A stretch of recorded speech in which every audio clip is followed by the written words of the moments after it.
Assalamualaikum warahmatullahi wabarakatuh. Baik, perkenalkan nama saya Agil Mulyani. Di sini saya akan menjelaskan tentang sistem pendidikan di Indonesia dan di Finlandia. Perbedaan sistem pendidikan Indonesia dan Finlandia sedikit membuat kita terkejut ya.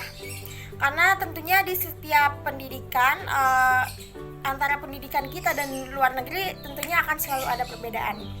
Ya, yang pertama itu di Finlandia itu anak-anak bersekolah setelah berusia 7 tahun. Jadi anak-anak yang di bawah 7 tahun itu belum bisa menempuh dunia pendidikan.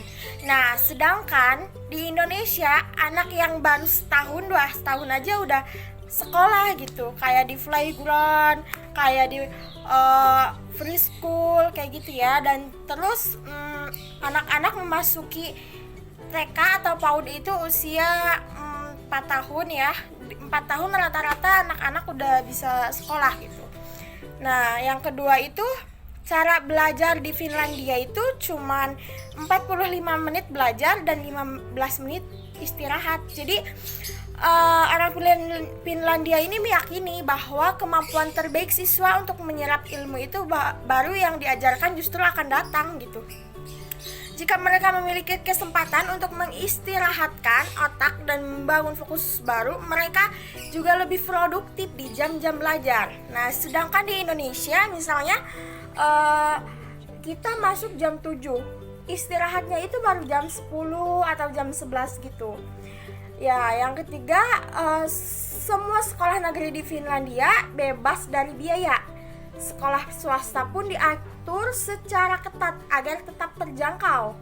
Tentunya kita sudah tahu sendiri bagaimana di Indonesia kan.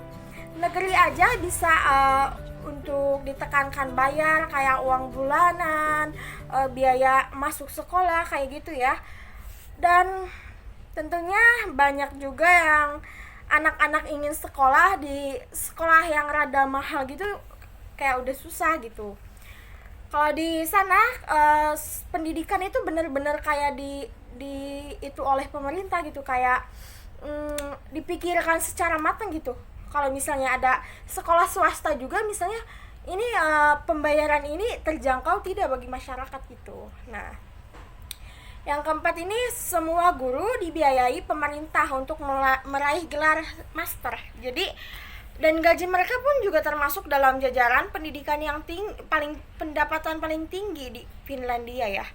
Di samping kesetaraan fasilitas dan sokongan dana yang mengucur dari pemerintah, penopang utama dari kualitas mereka yang ditemukan di semua sekolah gitu.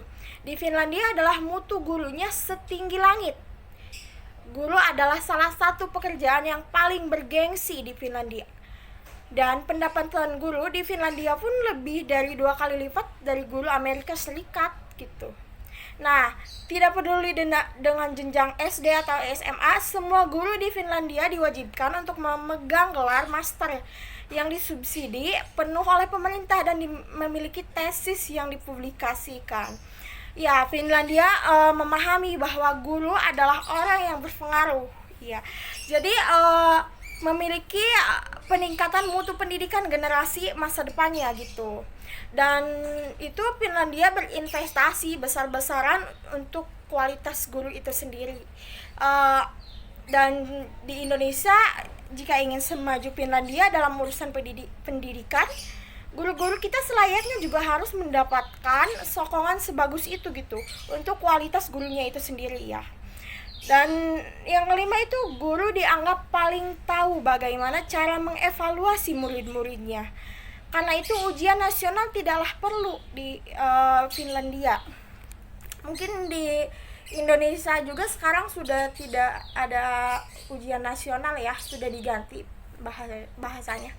Ya, dan kredibilitas dan mutu tenaga pengajar yang tinggi memungkinkan pemerintah menyerahkan tanggung jawab membentuk kurikulum dan evaluasi pembelajaran langsung kepada mereka. Jadi hanya terdapat garis pedoman nasional longgar yang harus diikuti. Ujian nasional pun tidak diperlukan. Pemerintah meyakini bahwa dengan siswi-siswi mereka divertasi siswa seperti keberagaman tingkat sosial dan latar belakang kultur biasanya terjadinya tantangan Finlandia itu gitu. Jadi semua disertasi justru bisa difasilitasi gitu. Nah, yang keenam ini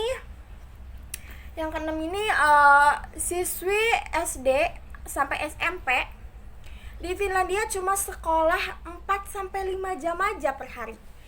Sedangkan di Indonesia bisa dari pagi sampai jam 3 ya. Dan buat siswa SMP dan SMA, sistem pendidikan mereka sudah seperti di bangku kuliah. Jadi mereka sudah mempelajarinya kayak kalau di kita mah sudah bangku kuliah, kalau mereka mah itu baru tahapan SMP atau SMA gitu. Ya, tidak hanya jam istirahat yang lebih panjang. Jam sekolah di Finlandia juga relatif lebih pendek tidak dibandingkan dengan negara-negara lain. Dan juga siswi-siswa SD di Finlandia itu kebanyakan hanya berada di sekolah selama 4 sampai 5 jam aja per hari. Sedangkan kita di SD kita ya, anak-anak masuk setengah 8 baru bisa pulang misalnya jam 1 kayak gitu ya, jam 12. Ya kalau misalnya SD ya tidak beda jauh lah jam pelajarannya sama kita. Cuman di Finlandia itu kan tadi 45 menit sekali itu istirahat gitu. Di kita kan cuman istirahat kalau misalnya pulang jam 1 istirahatnya cuma sekali. Nah, yang terakhir nih, nggak ada sistem ranking di sekolah. Finlandia dipercayai bahwa semua murid itu seharusnya ranking 1.